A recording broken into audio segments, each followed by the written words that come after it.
Hello, नमस्कार, good evening मेरे प्यारे शेर तो स्वागत है फिर से एक बहुत ही शानदार से ज़बरदस्त से क्लास 12th के रसायन विज्ञान में। तो चैप्टर 1 का लास्ट पार्ट आज होने वाला है। जो भी बोर्ड एग्जाम में पूछे जाने वाले महत्वपूर्ण प्रश्न है, जो प्रीवियस ईयर में पूछे गए हैं, सारे क्वेश्चन का पोस्टमार्टम करेंगे एकदम शानदार ज़बरदस्त तरीके से। तो आइए सेशन की शुरुआत करते हैं शानदार तरीके से। तो निम्न में से कौन सा संबंध सही नहीं है? तो पीवी बराबर पीवीआई, ये गलत है। पीवी बराबर एनआरटी, इसमें क्वांटा पूर्णांक का गुणा कर सकते हैं। पीवी बराबर एनआरटी, वही क्या आ जाएगा, टी इधर आ जाएगा, सेम वही है। पीवी बराबर सीआरटी, ये भी हमने पढ़ा है, ये भी पढ़ा है। लेकिन हमारा कार्य कौन सा संबंध सही नहीं है? तो हमारा पहला वाला संबंध सही नहीं है। तो ये तीनों संबंध हमारे क्या हैं? सही है। तो बढ़ते हैं आगे। अब कह रहा किसी विलयन की मोलरता तथा मोललता के बीच अंतर को स्पष्ट कीजिए तथा इसके तापक्रम में परिवर्तन के प्रकार को समझाइए। तो सबसे पहले मोललता और मोलरता का अर्थ समझते हैं। तो आइए इसका हल देखते हैं। तो सबसे पहले मोलरता और मोलरता के बीच अंतर को स्पष्ट करेंगे। सबसे पहला तो मोलरता का अर्थ है, मोलरता का अर्थ है, मोलरता का अर्थ है विलेय के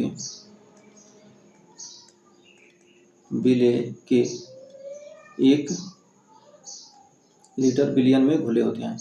विलेय के क्या होते हैं? विलेय के मोल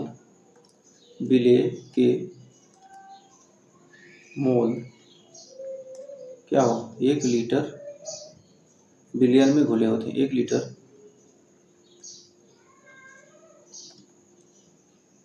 विलेय के मोल क्या होता है? 1 लीटर विलयन में घुले होते हैं। विलयन में घुले होते हैं। विलेय के मोल क्या होता है? 1 लीटर विलयन में घुले होते हैं। फिर मोललता का क्या अर्थ होता है? मोललता का अर्थ होता है, मोललता का अर्थ है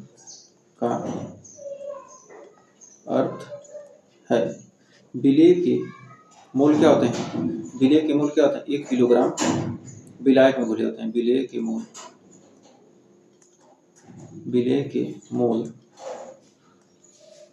1 केजी विलायक में घुले होते हैं। विलायक में घुले होते हैं।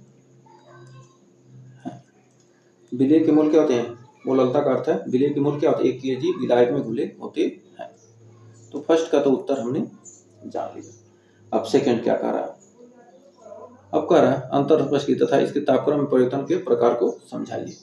तो और इसके मात्रक क्या होते हैं? मोललता का मात्रक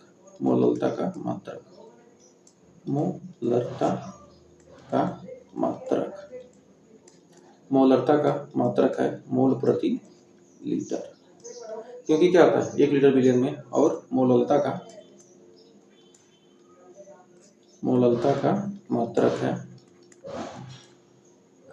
मात्रक है मोल प्रति किलोग्राम। तो इतना आपको समझ में आ गया होगा। अब तापक्रम का मोलरता तापमान से प्रभावित होता है। जो हमारा मोलरता है तापमान से प्रभावित होता है। तो लिख सकते हैं मोलरता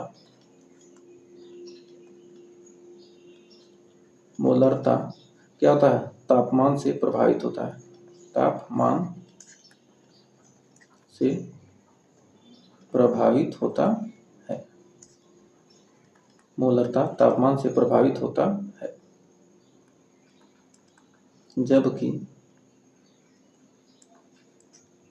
जबकि मोललता ताप से प्रभावित नहीं होता। जबकि मोललता ताप से प्रभावित नहीं होता। ताप से प्रभावित नहीं होता। मोललता क्या होता? मोलरता ताप से प्रभावित होता है, लेकिन मोललता क्या होता है? ताप से प्रभावित नहीं होता। क्योंकि टेम्परेचर बढ़ाने पर क्या होता है? आयतन घटता है। टेम्परेचर बढ़ाने पर आयतन घटता है। और मोलरता क्या होता है? मोलरता बढ़ता है। टेम्परेचर बढ़ाएंगे आयतन घटेगा, मोलरता बढ़ेगा। तो नोट में लिख सकते हैं। इसमें पूछा क्या, तापमान परिवर्तन के साथ किस प्रकार प्रभावित होते हैं, तो हमने देख लिया। जिन सांद्रताओं में क्या होता है, आयतन का पद नहीं होता, वे ताप के द्वारा प्रभावित नहीं होते। तो लिख सकते हैं, जिन सांद्रताओं में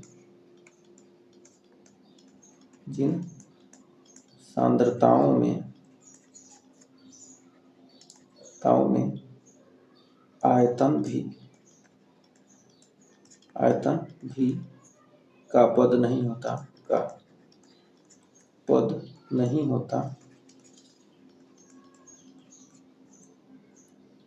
वे ताप के द्वारा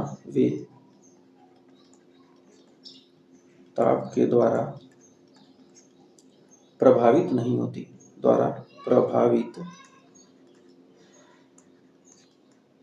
नहीं होती, वे क्या होती हैं, ताप के द्वारा प्रभावित नहीं होती है।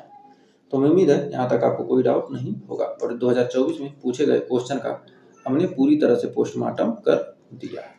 तो बढ़ते हैं आगे।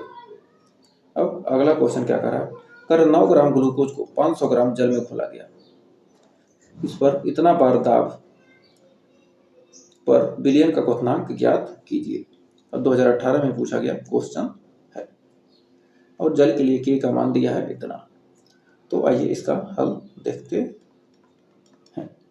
डेल्टा टीवी बराबर होता है के बी गुणे WA गुणे 1000 बटे M में गुणे WB। अब क्वथनांक में डेल्टा टीवी क्या, क्वथनांक में उन्नयन,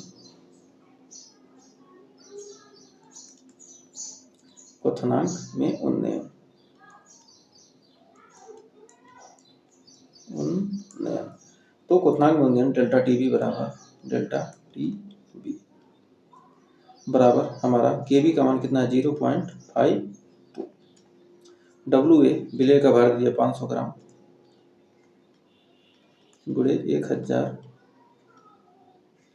बटे अणुभार, ग्लूकोज का अणुभार होता है कितना, 180, और WB दे दिया कितना, WA कितना है, 9 है ना, WA 9 है, और WB हमारा कितना है, 500 ग्राम है।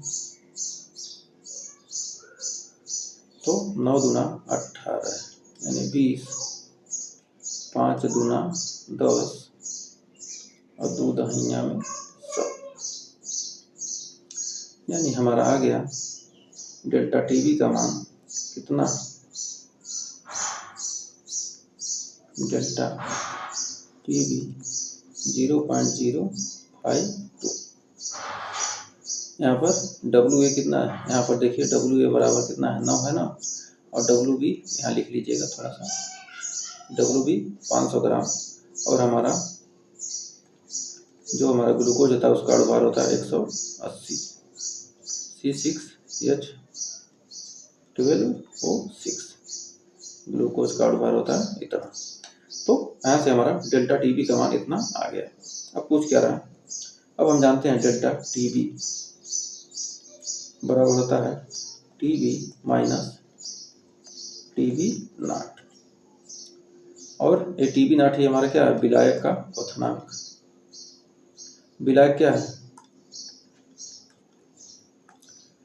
इसमें क्या करा, 9 ग्राम ग्लूकोज को 500 ग्राम जल में, तो हमारा विलायक का क्वथनांक यानी जल जिसमें घोला जा रहा है, तो विलायक का क्वथनांक हमारा कितना है, विलायक का क्वथनांक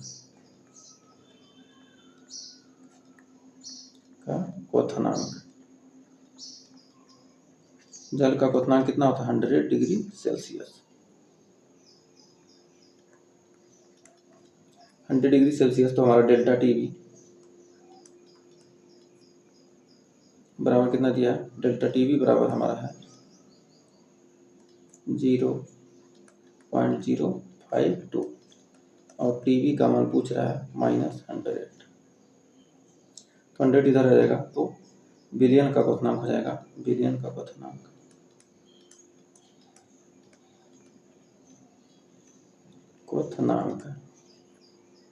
हमारा हो जाएगा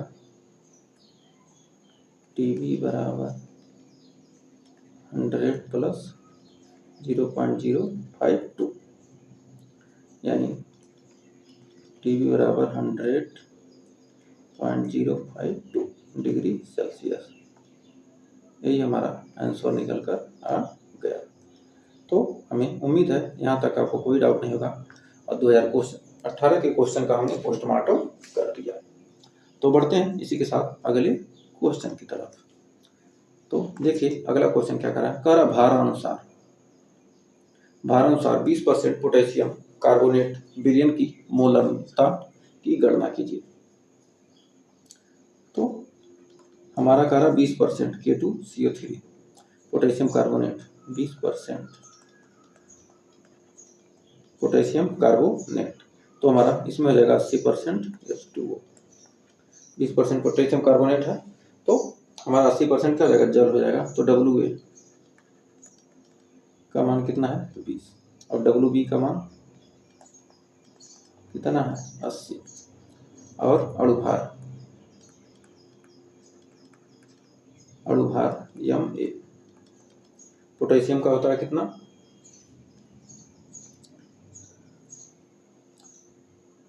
39, तो 39 गुना हो जाएगा हमारा कितना, 78, प्लस कार्बन का 12 प्लस ऑक्सीजन का 16 × 48, तो हमारा टोटल हो जाएगा 138। अब मोललता पूछ रहा है,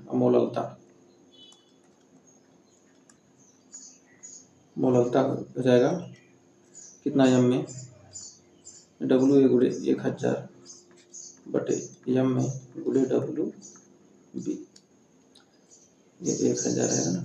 तो WA का मान कितना है, 20 गुणे 1000 बटे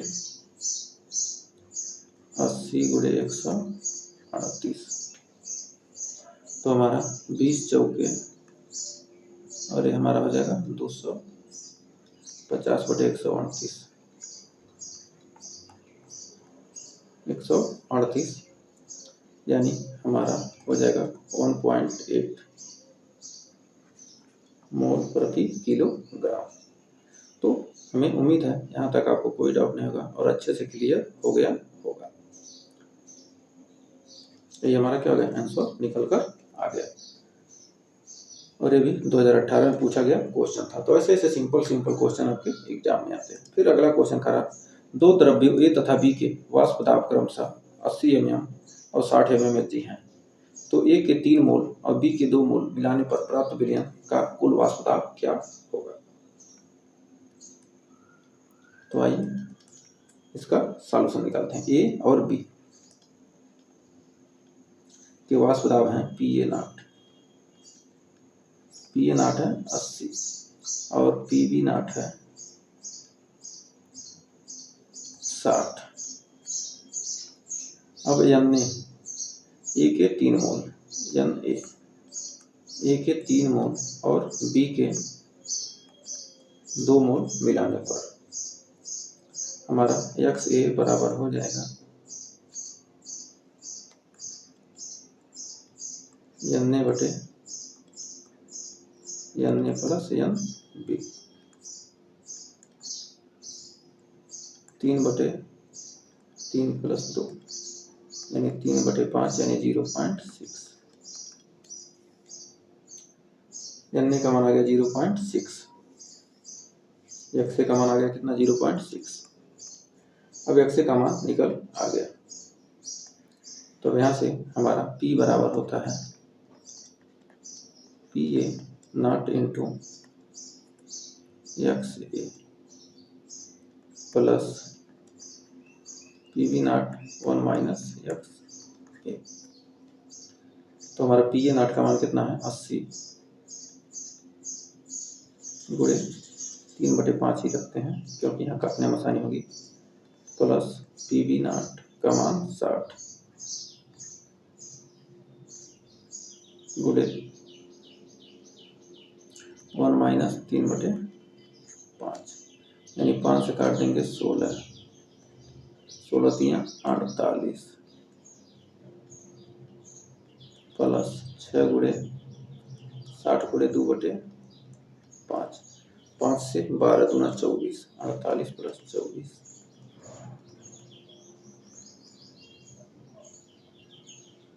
आ जाएगा हमारा 72 mm।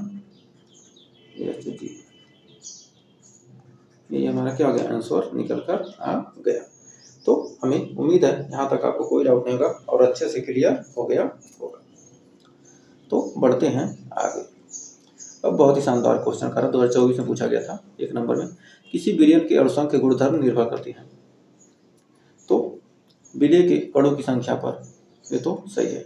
विलय के कणों की प्रकृति पर, ये तो गलत है। विलायक के कणों की प्रकृति पर नहीं, विलय तथा विलायक दोनों के कणों की, तो यह कणों की प्रकृति पर निर्भर नहीं करते। यह किस पर निर्भर करते हैं, विलय के कणों की संख्या पर, मतलब कितने कण हैं, तो कणों की संख्या पर क्या करते हैं, ये निर्भर करते हैं। तो हमें उम्मीद है यहाँ तक आपको कोई डाउट नहीं होगा। तो बढ़ते हैं अगले क्वेश्चन की तरफ। अगला क्वेश्चन कह रहा है, कौन ताप द्वारा प्रभावित नहीं होता। कौन ताप द्वारा प्रभावित नहीं होता। तो नॉर्मलता में क्या होता है, आयतन होता है। मोललता में आयतन नहीं होता है, और मोलरता में क्या होता है, आयतन होता है। और फॉर्मलता में भी क्या होता है, आयतन होता है। जबकि हमारा मोललता है, मोललता में क्या होता है, भार होता है। मोललता हमारा क्या होता है, W/1000/m/W/B। इसलिए हमारा मोललता क्या होता है, ताप से प्रभावित नहीं होता है। और बिहार बोर्ड 2021 में पूछा गया क्वेश्चन था। फिर बढ़ते हैं आगे। अगला क्वेश्चन कर रहा है, 0.1 m ग्लूकोज विलयन की तुलना 0.01 MgCl2 विलयन के हिमांक में अवनमन। तो कर 0.01 m कितना है, ग्लूकोज C6H12O6। और फिर कर 0.01 MgCl2 में हमारा यहाँ पर I का मान, यह क्या होगा, टूटेगा नहीं, तो यहाँ I का मान कितना आ जाएगा, 1। और यहाँ पर क्या हो रहा है, MgCl2 है ना, तो Mg डबल प्लस और 2Cl माइनस, यानी यहाँ पर I का मान कितना हो गया, 1 और 2 1 3, I बराबर हो गया 3।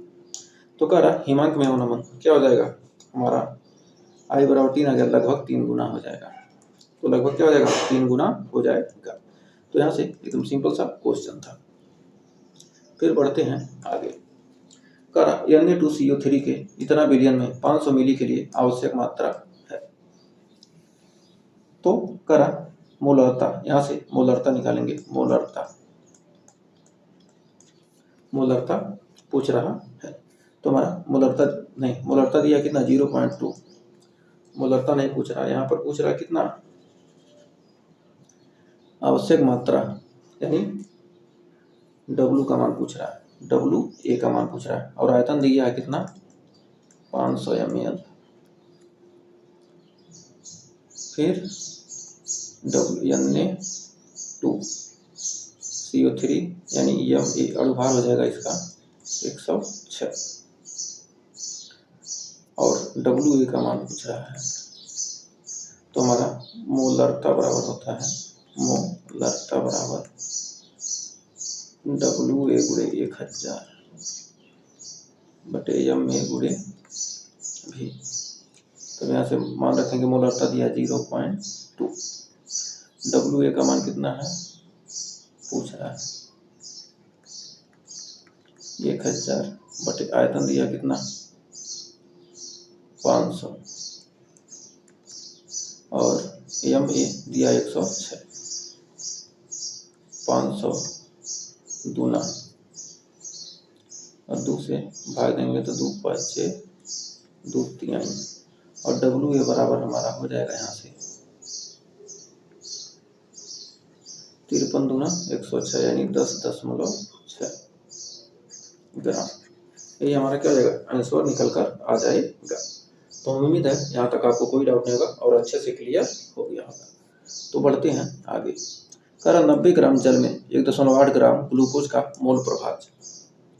तो हमारा ग्लूकोज है C6H12O6, ये हमारा A है, और जल हमारा है H2O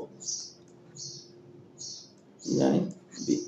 तो हमें ग्लूकोज का मोल प्रभाव पूछ रहा था, यानी W बराबर यहाँ से 90 ग्राम है,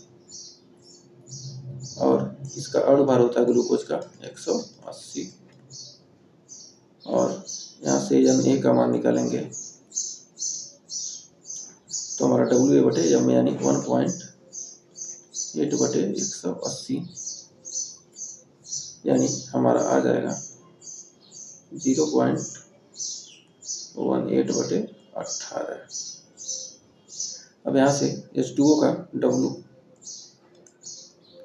भी दिया 1.8 ग्राम,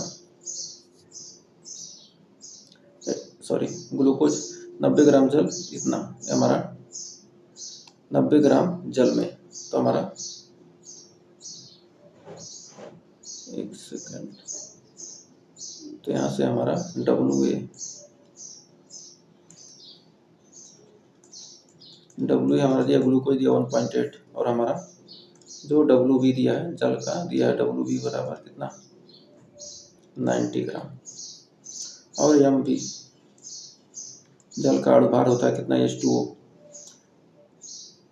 18, तो हमारा NB WB/MB यानी 90/18 यानी NB का मान हमारा कितना है 5, या 90/18 ही रहने देते हैं, जिससे जोड़ने घटाने में दिक्कत नहीं। x से बराबर हमारा होता है, x से बराबर क्या है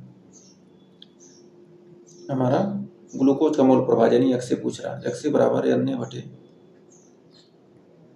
Na प्लस NB। तो हमारा Na का मान कितना है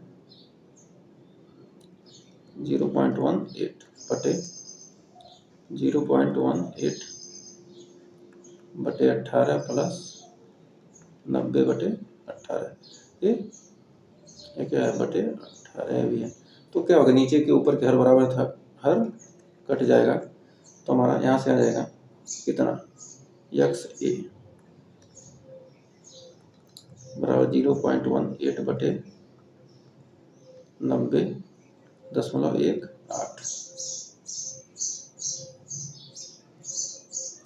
90.18 और इसको भाग देंगे, यानी 18/XA का मान हमारा आ गया 18/90/18।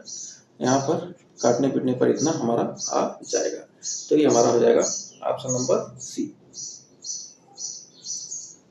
तो यहाँ पर देखिए 4 अंक है ना, तो 4 अंक भाग देंगे, 4 अंक लगभग दशमलव आएगा। तो यदि हम क्या करते हैं, इसको 100 मान लेते हैं, तो 100 मान लेते हैं, इसको मान लेंगे क्या इतना मान लेंगे तो हमारा ऊपर वाला आ जाएगा। तो हमें उम्मीद है यहाँ तक आपको कोई डाउट नहीं होगा और अच्छे से क्लियर हो गया होगा। आइए बढ़ते हैं अगले क्वेश्चन की तरफ। कर किसी विलयन के समीकरण को व्यक्त करने का कौन सा तरीका तापक्रम पर निर्भर नहीं करता। इनमें से कौन सा तापक्रम पर निर्भर नहीं करता है। तो कौन सा तापक्रम पर निर्भर नहीं करता, मोलरता, ताप, नॉर्मलता, फॉर्मलता, मोलरता। तो इसमें से कौन सा तापक्रम पर निर्भर नहीं करता है। तो हमारा राइट आंसर हो जाएगा मोलरता। जो मोलरता है वह तापक्रम पर निर्भर नहीं करता है। फिर बढ़ते हैं आगे। कर किसी विलयन के परासरणी दाब को निम्नलिखित में से किस समीकरण के द्वारा व्यक्त किया जाता है। तो आपके होमवर्क के लिए है, लेकिन इसको हम आंसर क्वेश्चन इसका बता देना। तो कह रहा है विलयन के परासरणी दाब को निम्नलिखित में से कौन सा समीकरण द्वारा व्यक्त किया जाता है। तो परासरण दाब बराबर होता है पाई बराबर होता है CRT।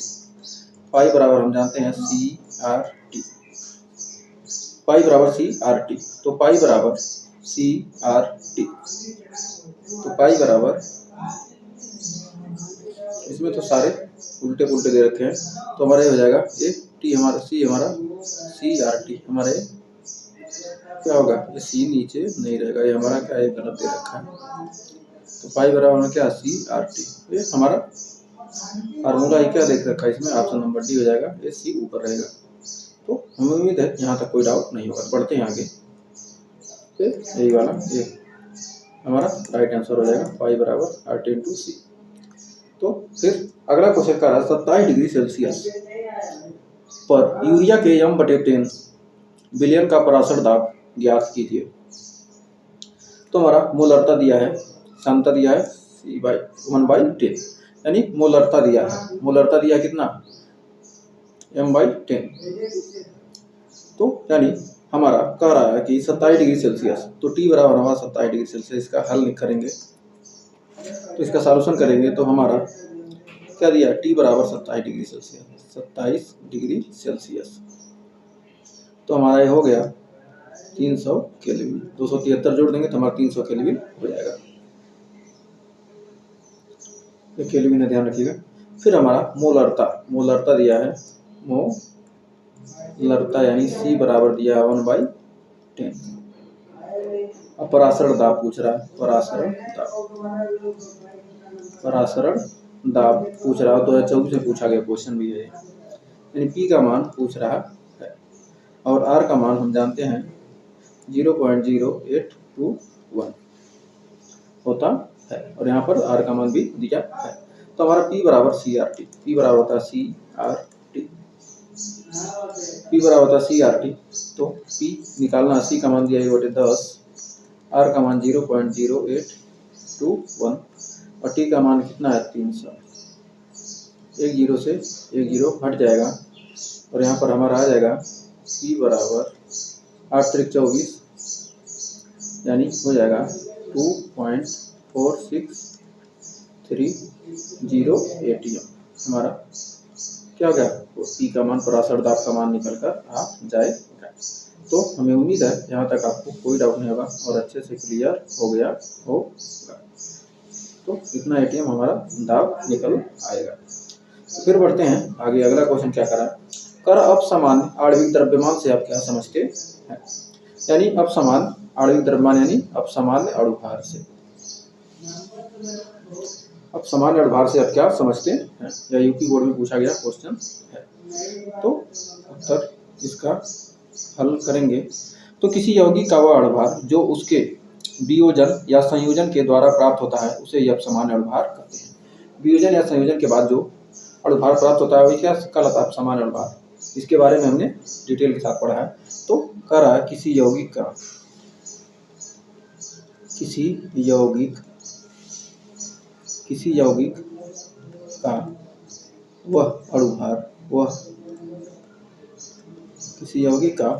वह अणुभार जो उसके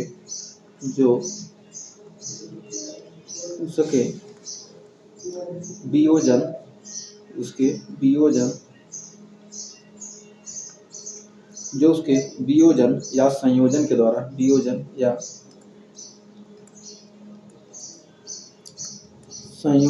के द्वारा प्राप्त होता है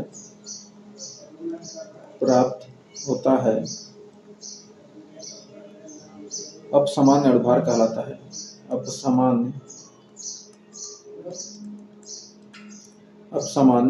अणुभार कहलाता है।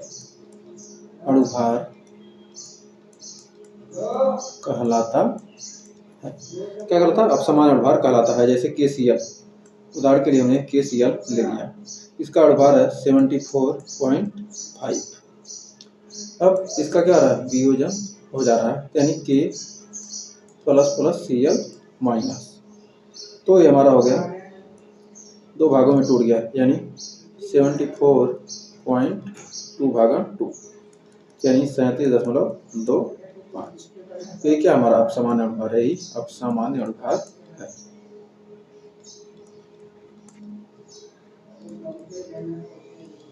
अणुभार, और ये हमारा क्या है, सामान्य अणुभार। ये हमारा है सामान्य अणुभार,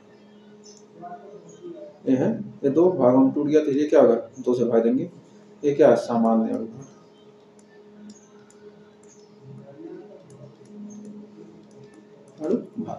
तो हमें उम्मीद है यहाँ तक आपको कोई डाउट नहीं होगा। तो बढ़ते हैं अगले क्वेश्चन की तरफ। अगला क्वेश्चन कर रहा है 0 डिग्री सेल्सियस ताप पर इतना ग्राम ग्लूकोज को 250 ml जल में घोलकर विलयन बनाया गया, तो इसका परासर दाब क्या होगा।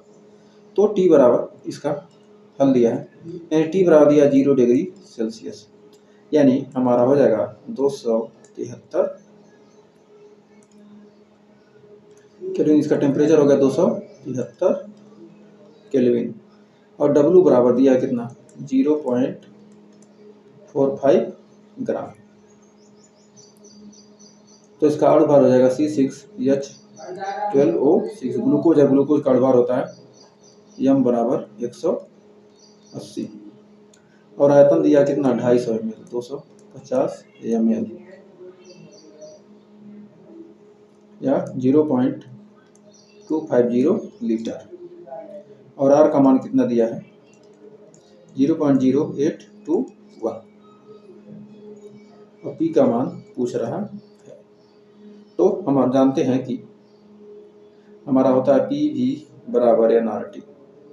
PV बराबर होता है NRT यानी W/m/RT। तो हमें परासर दाब पूछ रहा है, तो P बराबर V का मान लीटर में लिखेंगे 0.25, W दिया 0.45, m का मान 180 है, R का मान 0.0821 और T का मान कितना 273। अब हम इसको काटेंगे तो हमारा कितना आ जाएगा। तो हमारा यहाँ से P का मान निकल कर आएगा, इसको 45 को क्या करते हैं हम 45 दूना 90, 45 चौका 180, 45 चौका 180। यहाँ पर हमारे क्या करेंगे, यहाँ से हो जाएगा 4 गुणे 100। अब यहाँ पर हमारा आ जाएगा P बराबर कितना 0.0821 गुणे 273/400 है, और ये 25 से गुणा हो जाएगा, यानी 25 चौका हो जाएगा ये 100, हो जाएगा 100। इसका गुणा यहाँ पर हो जाएगा तो 0.2 अंक पे हट जाएगा और 25 चौका 100 आ जाएगा। अब बढ़ते हैं आगे। अब यहाँ से P बराबर हमारा निकल कर आ जाएगा 0.0821 इंटू 273/100। अब P का मान यहाँ से गुणा करने पाएगा 0.224। अब आप मल्टीप्लाई कर दीजिएगा तो आएगा आपका 224 ATM। ये हमारा क्या हो जाएगा, आंसर हो जाएगा। तो आप कैलकुलेशन कर लीजिएगा। अब बढ़ते हैं आगे। अगला क्वेश्चन का समान ताप पर किन विलयनों के युग्म समपराशरी होते हैं। समान ताप पर कौन सा विलयन का युग्म समपराशरी होगा। समपराशरी कब होगा, जब P1 बराबर P2 होगा और C1 बराबर C2 हो और I1 बराबर I2 हो। तब यहाँ पर देखते हैं कि किसमें Na2SO4 और NaCl या 2 है और 3, तो दोनों के क्या I के मान बराबर नहीं है, इसमें I के मान बराबर नहीं है। फिर 0.1 यूरिया और ये हमारा NaCl, ये भी बराबर I का मान इसमें भी नहीं है। फिर 0.1 और 0.2 MgCl2, यहाँ पर देख रहे हैं I का मान क्या होगा, यूरिया ये टूटेगा नहीं, और MgCl2 ये 3 है, I का मान 3, ये भी नहीं होगा। और यहाँ पर 0.m 1m और ये दोनों ये बराबर हैं, लेकिन यहाँ पर कैल्शियम 2Ca डबल प्लस और NO3 डबल माइनस, तो यहाँ पर 2 I बराबर क्या है, यहाँ पर 3 है। I बराबर क्या है, यहाँ पर I का मान क्या है, यहाँ पर 3 है। 2Ca double plus NO3 double minus, तो अब यहाँ पर 2Na प्लस SO4 माइनस है, I का मान यहाँ भी 3 है, इसलिए हमारा A हो जाएगा। तो हमें उम्मीद है यहाँ तक कोई डाउट नहीं होगा। फिर बढ़ते हैं अगले क्वेश्चन की तरफ। तो अगला क्वेश्चन कर रहा है 20 डिग्री सेल्सियस पर किसी पदार्थ के 45 ग्राम प्रति लीटर विलयन का परासर दाब इतना है, वायुमंडल एटीएम है, तो विलियन स्थिरांक के मान की गणना कीजिए और पदार्थ का आणविक द्रव्यमान कितना है। और 2 नंबर में पूछा गया था 2024 में। तो आइए इसका हल देखते हैं। पी का मान दिया 20 डिग्री सेल्सियस यानी 293 केल्विन और डब्ल्यू बराबर दे दिया 45 ग्राम और एम का मान दे दिया 342 और भी का मान दे दिया प्रति लीटर यानी 45 ग्राम प्रति लीटर यानी 1। पी का मान दे दिया 3.2 और आर का मान पूछ रहा है, विलियन के स्थिरांक का मान पूछ रहा है। तो पी भी बराबर होता है W/m/R/T। आर का मान पूछ रहा है, पी का मान 3.2, जी का मान 1, डब्ल्यू का मान कितना 45, एम का मान 342, आर का मान पूछ रहा है और टी का मान कितना है 293। अब यहाँ से हम आर का मान निकालेंगे। आर का मान यहाँ से आर का मान निकलेगा कितना आएगा, आर का 342 गुणे 3.2 45 गुणे 293 गुणे 45। बढ़ते हैं आगे। अब यहाँ से आर का मान 342 गुणे 3.2 बटे 293 गुणे 45। 3 से काटेंगे 15 बार में और 3 से काटेंगे 3 1 3 14 3 42। अब यहाँ पर अब इतना के बाद और कोई कटेगा, 3 से कटेगा नहीं, 4 2 6, 3 से काटेंगे तो 3 5 15 और हमारा हो जाएगा 3 3 का 9 और 3 8 24 38। यहाँ से आ जाएगा 38 गुणे 3.2 बटे 293 गुणे 5। तो अब यहाँ से हमारा कितना आ जाएगा। अब यहाँ से अब वैल्यू हमारा कितनी आएगी, 38 में 3.2 का गुणा कर देते हैं। 38 में यदि क्या करते हैं 3.2 से क्या करते हैं 38 गुणे 3.2 तो हमारा आ जाएगा यहाँ पर 121.6 और 293 में 5 से गुणा करेंगे 5 तो हमारा आ जाएगा 1465 में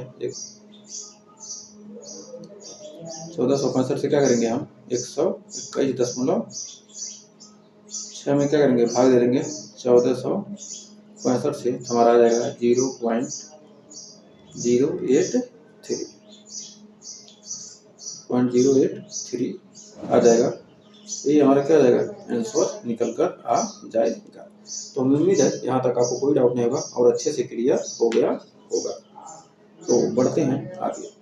कर अगला क्वेश्चन और लास्ट। कर अवाष्पशील विलेय तथा वाष्पशील विलायक से बने विलयन के लिए राउल्ट नियम की व्याख्या कीजिए तथा इस नियम का गणितीय व्यंजक प्राप्त कीजिए। अब राउल्ट का नियम पूछ रहा है, तो सबसे पहले हम एक बीकर ले लेते हैं। इसमें हम दो, एक विलेय और एक विलायक। हमारा क्या होगा, इसमें ए और बी है, तो हमारा क्या जो बी है यह क्या है वाष्पशील यौगिक है। बी हमारा क्या है वाष्पशील यौगिक, बी हमारा वाष्पशील है और ये हमारा क्या अवाष्पशील है। ये हमारा क्या है अवाष्पशील वाष्पशील यौगिक। तो हमारा यहाँ पर पीए का मान क्या होगा नहीं होगा और हमारा पीबी अवाष्पशील है क्या होगा प्रेशर से कोई फर्क नहीं पड़ेगा। पीबी हमारा क्या अवाष्पशील है तो इस पर दाब का क्या फर्क पड़ेगा। तो कह सकते हैं कि किसी मिश्रण में लिख सकते हैं किसी मिश्रण में एक अवाष्पशील किसी मिश्रण में एक वाष्पशील किसी मिश्रण में एक वाष्पशील पदार्थ में एक अवाष्पशील पदार्थ ए, एक अवाष्पशील पदार्थ है में एक अवाष्पशील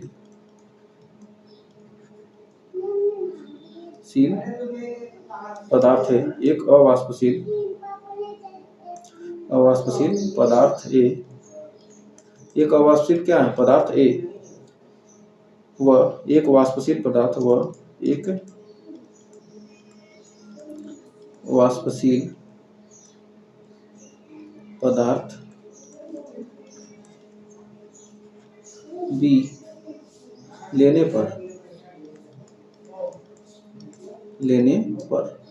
अवाष्पशील तथा वाष्पशील विलायक से बने विलयन के लिए राउट के नियम की व्याख्या करना है। तो कोई हमने क्या किया, एक किसी मिश्रण में एक अवाष्पशील पदार्थ ए है और एक वाष्पशील पदार्थ बी लेने पर कुल वाष्प दाब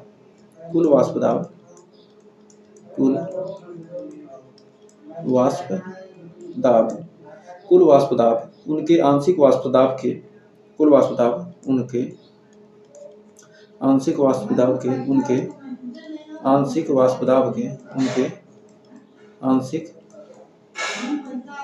वाष्प दाब के योग के बराबर होता है, दाब के योग के बराबर होता है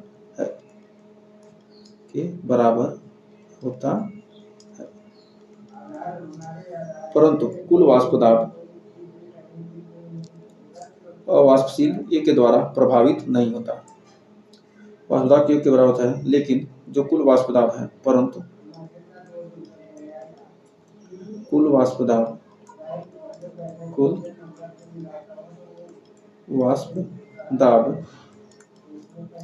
अवाष्पशील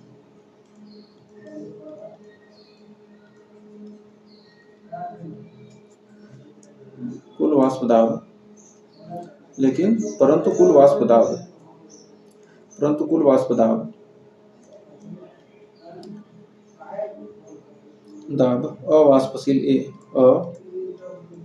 अवाष्पशील ए के द्वारा प्रभावित नहीं होगा।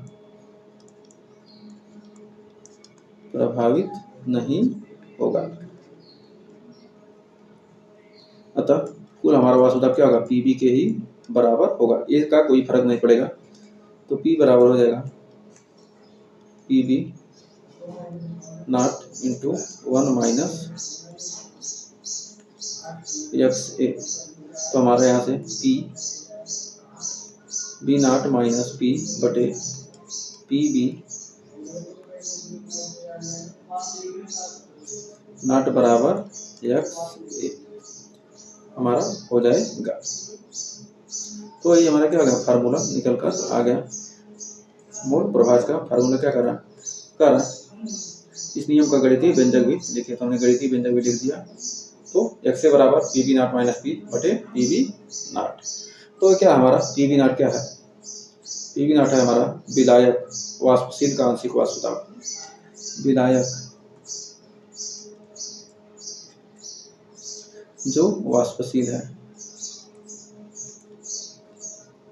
का आंशिक वाष्प दाब का आंशिक वाष्प दाब। और हमारा P है क्या, P हमारा विलयन का कुल वाष्प दाब, विलयन का कुल वाष्प दाब, विलयन का कुल वाष्प दाब। और हमारा x है मोल प्रभाज, मोल प्रभाज। तो हमें उम्मीद है यहाँ तक आपको कोई डाउट नहीं होगा और अच्छे से क्लियर हो गया होगा। तो फर्स्ट चैप्टर हमने कंप्लीट कर लिया और सेकंड चैप्टर हमारा न्यू चैप्टर स्टार्ट करेंगे, वैद्युत रसायन। तो इस चैप्टर के कंप्लीट वीडियो को आप देखिए और पूरे सेशन को देखिए, जिससे आपको फर्स्ट चैप्टर अच्छे से क्लियर हो सके। उसके बाद हम मिलेंगे नेक्स्ट चैप्टर के साथ, न्यू चैप्टर वैद्युत रसायन के साथ। तो आज के लिए बस इतना ही, मिलेंगे नेक्स्ट वीडियो में, तब तक के लिए टेक केयर, बाय बाय। और सेशन पसंद आया तो लाइक शेयर जरूर कीजिएगा।